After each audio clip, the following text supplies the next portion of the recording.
السلام علیکم ورحمۃ اللہ وبرکاتہ۔ سورۃ التوبہ آیت نمبر 59۔ اعوذ باللہ السمیع العلیم من الشیطان الرجیم من ہمزہ ونفخہ ونفثہ۔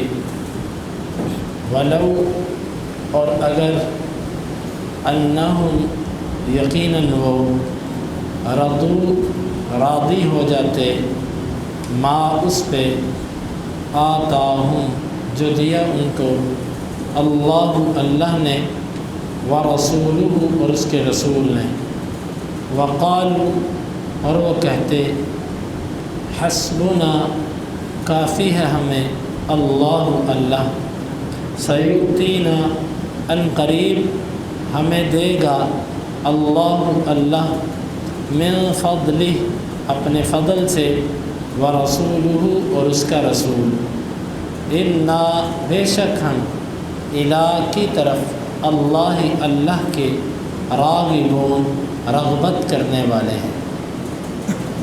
ولو انہم رضوا ما آتاہم اللہ ورسولہ اور اگر وہ اس پہ راضی ہو جاتے جو انہیں اللہ اور اس کے رسول نے دیا، وقالوا حسبنا اللہ اور وہ یہ کہتے کہ ہمیں اللہ کافی ہے، سیؤتینا اللہ من فضلہ ورسولہ ان قریب ہمیں اللہ اور اس کا رسول اپنے فضل سے عطا کرے گا، انا الی اللہ راغبون بے شک ہم اللہ ہی کی طرف رغبت کرنے والے ہیں، لوٹنے والے ہیں۔ اس آیت مبارکہ میں بھی اللہ تعالیٰ نے منافقین کے بلا وجہ جو اعتراض تھا اس پر رد کیا کہ تم اس وجہ سے اللہ کے رسول صلی اللہ علیہ وسلم پہ تہمت لگا رہے ہو کہ تمہیں مال تمہاری خواہش کے مطابق نہیں ملا۔ اگر تمہیں مال تمہاری خواہش کے مطابق ملتا تو تم کہتے جی انصاف ہوا، بلکہ حقیقت یہ ہے کہ اللہ کے نبی صلی اللہ علیہ وسلم نے اگر کسی کو زیادہ دیا یا کسی کو کم دیا تو انہوں نے اپنی مرضی سے ایسا نہیں کیا، بلکہ یہ اللہ تعالیٰ کی رضا اور اللہ تعالیٰ کی مشیت سے تھا۔ اللہ تعالیٰ کو اگر یہ چیز پسند نہ ہوتی تو اللہ تعالیٰ اپنے نبی صلی اللہ علیہ وسلم کو روک دیتا۔ اور یہ حدیث میں نے پہلے بھی آپ کو سنائی تھی کہ آپ صلی اللہ علیہ وسلم نے فرمایا کہ بعض لوگ مجھے زیادہ پسندیدہ ہوتے ہیں، میں انہیں نہیں دیتا، میں انہیں روک دیتا ہوں، اور میں اس کی جگہ پر ایسے بندے کو دیتا ہوں جو مجھے اس کی بنسبت اتنا محبوب اور عزیز نہیں ہوتا۔ کیوں؟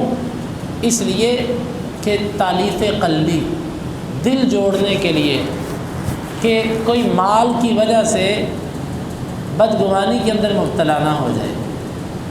تو آپ جو کرتے تھے، جس میں اسلام کی رغبت دیکھتے تھے، آپ اس کے ساتھ تعاون کرتے تھے، لیکن رہے یہ منافق تو ان کے اندر تو اسلام تھا ہی نہیں، ایمان اور اس کی رغبت ان میں تھی نہیں، تو بس ان کا موقع اور ان کا کام صرف یہ ہوتا تھا کہ اللہ کے رسول صلی اللہ علیہ وسلم پر اعتراض کرنا۔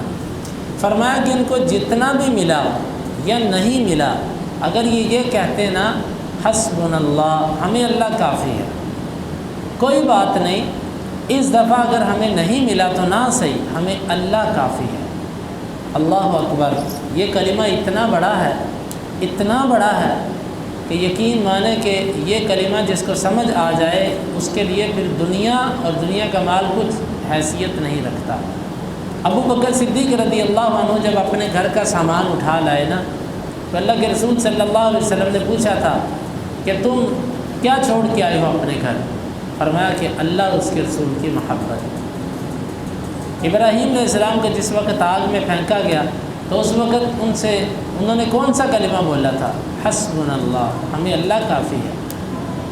اور اسی طرح ہمارے نبی کریم صلی اللہ علیہ وسلم سے بھی اور احادیث سے بھی ہمیں اس کلمے کی اہمیت معلوم ہوتی ہے کہ مال ہمیں نہیں ملا تو کوئی بات نہیں، ہمیں اللہ کافی ہے، ہمیں اللہ کافی ہے۔ اور جس کو اللہ کافی ہو جائے اس کو دنیا کا مال نہ بھی ملے تو اس کی ضروریات پوری ہو گئی، اور جس کو اللہ نہیں ملا اور اس کو دنیا کا سب کچھ مل گیا اس کو کچھ بھی نہیں ملا، اس کی خواہشات، اس کی حسرتیں ویسی کی ویسی ادھوری رہ جائیں گی، کیونکہ اس کو اللہ تعالیٰ نہیں ملا۔ تو یہاں پر فرمایا کہ اگر تھوڑا ملنے کے بعد یہ کہتے کہ ہمیں اللہ کافی ہے، سیؤتین اللہ من فضلہ ورسول، اللہ تعالیٰ اور اس کا رسول ہمیں اپنے فضل سے دے گا، تو ان کے لیے بڑا بہتر ہوتا۔ اور ساتھ یہ کہتے انا الی اللہ راغبون، ہم نے لوٹنا تو اللہ کی طرف ہے، کوئی بات نہیں، اگر دنیا میں ہمیں ایک دفعہ نہیں ملا تو اللہ تعالیٰ ہمیں آخرت میں دے گا۔ یہ اشارہ اس چیز کی طرف ہے کہ اگر ہمیں دنیا میں نہیں ملا، کیونکہ دنیا میں اللہ تعالیٰ نے جس بندے کو جتنا دیا اس کے لیے اتنا ہی بہتر تھا، اور جس بندے کو اللہ تعالیٰ نے جتنا کم دیا اس کے لیے یہی بہتر تھا۔ اللہ تعالیٰ کی جو تقسیم ہے یہ عین حکمت کے مطابق ہے۔ انسان چاہتا تو ہے نا کہ کاش مجھے بھی اتنا ملتا، مجھے بھی اتنا ملتا۔ اصل وجہ یہ ہے کہ اگر اللہ تعالیٰ اس کو اتنا دے دیتا تو یہ یقیناً اس کا بیلنس نہ رکھ سکتا، توازن اپنا برقرار نہ رکھ سکتا، یہ اس مال دولت کی وجہ سے کفر کی طرف نکل جاتا۔ اللہ تعالیٰ نے بعض لوگوں کو زندگی بھر غریبی پر رکھا ہوتا ہے، ان کی غریبی میں خیر ہوتی ہے، اور بعض لوگوں کو اللہ تعالیٰ زندگی بھر دیتا ہے، ان کو دینے میں خیر ہوتی ہے، اس کی وجہ سے کئی غریبوں کو مدد ملتی ہے، کئی خیر کے کام ہوتے ہیں، اللہ تعالیٰ ان کو دیتا ہے کہ ان کے ذریعے کئی خیر کے کام ہوتے ہیں۔ تو یہ بعض دفعہ اللہ تعالیٰ کسی کو اس لیے بھی دیتا ہے، یہ اس کی حکمتیں ہیں کہ اگر اس کو نہ دیا تو یہ مال کے پیچھے کفر تک پہنچ جائے گا، اور جس کو نہیں دیتا اس کو بعض دفعہ اس لیے نہیں دیتا کہ اس کو دے دیا تو یہ مال سے کفر تک پہنچ جائے گا۔ یہ رب کی حکمتیں ہیں۔ تو یہاں پر فرمایا کہ ان کو یہی کہنا چاہیے تھا کہ دنیا میں اگر مل گیا تو ٹھیک، اگر نہیں ملا تو ہم نے لوٹنا تو اپنے رب کی طرف ہے، جانا تو اپنے اللہ کی طرف ہے، اگر دنیا میں نہیں ملا تو اللہ وہاں پہ دے دے گا۔ اور ہمارے نبی کریم صلی اللہ علیہ وسلم نے تو اپنی زندگی کے تقریباً تمام معاملات کی آرزویں اللہ کے ساتھ جوڑی ہوئی تھی۔ جب عمر فاروق رضی اللہ عنہ نے رو کر کہا اللہ کے رسول آپ کے جسم پہ نشان پڑ گئے اس چٹائی پر سونے کی وجہ سے، یہ قیصر و کسریٰ، یہ اللہ کے دین کے بھی دشمن اور اللہ کے بھی دشمن، وہ دنیا میں اتنی عیش و عشرت کی زندگی گزارے، اور آپ نے فرمایا کہ دنیا نہیں، آپ صلی اللہ علیہ وسلم نے دنیا نہیں مانگی اللہ سے۔ تو ان منافقوں کو چاہیے تھا کہ یہ کہتے کہ ہمیں اللہ ہی کی طرف ہم نے جانا ہے، اگر دنیا میں نہیں ملا تو آخرت میں مل جائے گا، لیکن ایسا نہیں ہوگا۔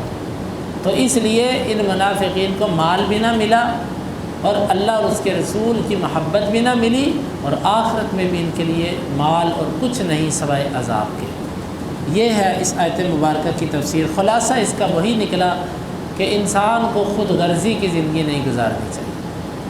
ہم میں سے اکثر مسلمان، ہم میں سے اکثر لوگ خود غرض ہیں، اگر ان کے مفاد کے مطابق کام ہو، ان کے ذہن کے مطابق ہو تو وہ کہتے ہیں بہت اچھا ہو، اگر کام تو معیار پر ہو لیکن ان کی خواہش کے مطابق نہ ہو تو وہ کہتے ہیں کہ نہیں جی یہ کوئی انصاف والا کام نہیں ہوا۔ ہمیں دیکھنا چاہیے کہ ہم اپنے اس عمل میں کسی سے مشابہت تو نہیں کر رہے۔ حدیث کے اندر جس طرح کہ آتا ہے ذو الخویصرہ، یہ ایک ملعون انسان تھا، یہ نبی کریم صلی اللہ علیہ وسلم کے پاس آیا، آپ مال تقسیم کر رہے تھے، تو تقسیم کے دوران اس نے اعتراض کیا کہ انصاف کیجیے۔ آپ نے فرمایا کہ اگر میں انصاف نہیں کروں گا تو کون کرے گا؟ پھر آپ نے عمر رضی اللہ عنہ نے اجازت مانگی کہ میں اس کی گردن اتار دوں۔ آپ نے فرمایا اسے چھوڑ دو، اس کی اولاد میں سے ایسے لوگ ہوں گے جو قرآن پڑھیں گے وہ ان کے حلقوں سے نیچے نہیں جائے گا، اور ان کی نمازیں اور ان کے روزے ایسے ہوں گے کہ تم میں سے کوئی ایک اپنی نماز اور اپنے روزے کو ان کی نماز اور ان کے روزے کے مقابلے میں حقیر جانے کا، اور یہ لوگ دین سے یوں نکل جائیں گے کہ جیسے تیر شکار سے نکل جاتا ہے۔ اور آپ نے فرمایا کہ اگر یہ تمہیں ملیں، تم سے تمہاری زندگی میں آئیں تو ان کو قتل کرو، یہ زمین کے بدترین مقتول ہوں گے۔ اور آپ صلی اللہ علیہ وسلم نے ان کے بارے میں یہ بھی فرمایا تھا کہ اگر میرے ہوتے ہوئے یہ نکلے تو میں ان سے لڑائی کروں گا۔ یہ کون لوگ تھے؟ یہ خارجی لوگ تھے۔ کئی لوگ ایسے ہیں کہ وہ اس حدیث کو بنیاد بنا کر وہ اعتراض کرتے ہیں کہ لمبی نماز پر اعتراض کرتے ہیں، حالانکہ یہ لمبی نماز جو منافقین ان لوگوں کی تھی نا وہ لمبی اور طرح کی تھی۔ سنت کے مطابق جو نماز پڑھی جائے یہ لمبی نہیں ہے، کیونکہ نبی کریم صلی اللہ علیہ وسلم کبھی لمبی نماز پڑھتے تھے، کبھی مختصر پڑھتے تھے۔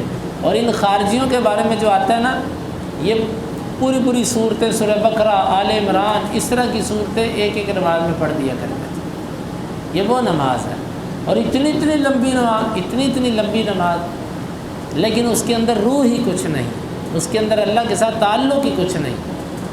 خیر، یہ خارجی قسم کے لوگ تھے، تو آپ صلی اللہ علیہ وسلم نے اس کو چھوڑ دیا۔ چنانچہ پھر علی رضی اللہ عنہ نے ان لوگوں سے جہاد کیا اور ان کو قتل کیا۔ تو ہمیں اپنی زندگی میں ان منافقین کی مشابہت سے بچنا چاہیے۔ آخر پر ایک چھوٹی سی چیز کی وضاحت، اس آیت مبارکہ میں ایک لفظ ہے، ہمیں اللہ دے گا اپنے فضل سے اور اس کا رسول دے گا۔ یقیناً اللہ کے رسول صلی اللہ علیہ وسلم جب صحابہ کرام میں موجود تھے تو جو کچھ بھی اللہ کی طرف سے آتا وہ آپ کے ہاتھ سے تقسیم ہوتا۔ صحیح بخاری کی حدیث ہے، آپ نے فرمایا اللہ یعطی وانا القاسم او کما قال، آپ نے فرمایا اللہ دیتا ہے اور میں تقسیم کرتا ہوں۔ دینے والا کون ہے؟ اللہ۔ تقسیم کون کرتا ہے؟ میں۔ اللہ کے کہنے پہ تقسیم کرتا ہوں، جس طرح میرا رب مجھے سمجھاتا ہے، بتاتا ہے، میں اس طریقے سے اس کو تقسیم کر دیتا ہوں۔ تو ہمیں اللہ کے نبی صلی اللہ علیہ وسلم کی زندگی کے بعد یہ گمان نہیں رکھنا چاہیے کہ اللہ کے نبی صلی اللہ علیہ وسلم بھی ہمیں اللہ کی طرح دیتے ہیں۔ جو مانگنا ہے وہ اللہ سے مانگنا ہے۔ انبیاء نے بھی زندگی بھر اللہ سے مانگ کے ہمیں یہ تعلیم دی کہ اللہ سے مانگو۔ نبی کریم صلی اللہ علیہ وسلم اللہ کے عظیم نبی تھے، آپ اللہ سے سفارش کرتے تھے، اللہ تعالیٰ کو کہہ دیتے تھے، عرض کر دیتے تھے، رب العالمین اس کو قبول کرتا تھا۔ لیکن رب کا انداز ہے، وہ شاہی انداز ہے، وہ چاہے وہ کسی کے قبول کرے، چاہے وہ کسی کی نہ کرے، وہ رب ہے، اس سے کون پوچھ سکتا ہے۔ تو نبی کریم صلی اللہ علیہ وسلم سے مانگنا نہیں، مانگنا اللہ سے ہے۔ یہ آیت جو ہے اس کا یہ معنی اور مطلب نہیں ہے کہ جو بعض لوگ آج کے دور میں اس کا مطلب لیتے ہیں۔ دیکھو جو قرآن میں لکھا ہوا ہمیں اللہ کا رسول دے گا، یہ قرآن مجید کی غلط تفسیر ہے۔ نبی کریم صلی اللہ علیہ وسلم کی زندگی میں بھی اور آپ کی زندگی کے بعد بھی کبھی صحابہ کرام نے اللہ کے نبی سے نہیں مانگا تھا کہ آپ ہمیں دیں۔ جب مانگتے تھے تو اللہ سے، کیونکہ آپ نے ہمیں خود فرمایا اذا استعنت فاستعن باللہ، جب تم مدد مانگے تو اللہ سے مدد مانگ۔ آپ نے فرمایا کہ حتیٰ کہ تیری جوتی کا تسمہ بھی ٹوٹ جائے تو کس سے مانگ؟ اللہ سے۔ جو نبی ہمیں یہ کہتا ہے کہ جوتی کا تسمہ بھی اللہ سے مانگو، وہ کیسے کہہ سکتا ہے کہ میرے سے مانگو؟ تو اس لیے جب بھی مانگنا ہے اللہ رب العالمین سے مانگنا ہے، غیر سے نہیں مانگنا۔ اللہ تعالیٰ سے دعا ہے اللہ تعالیٰ ہمیں ان آیات کو سمجھنے کی اور صحیح عقیدہ اختیار کرنے کی توفیق عطا فرمائے۔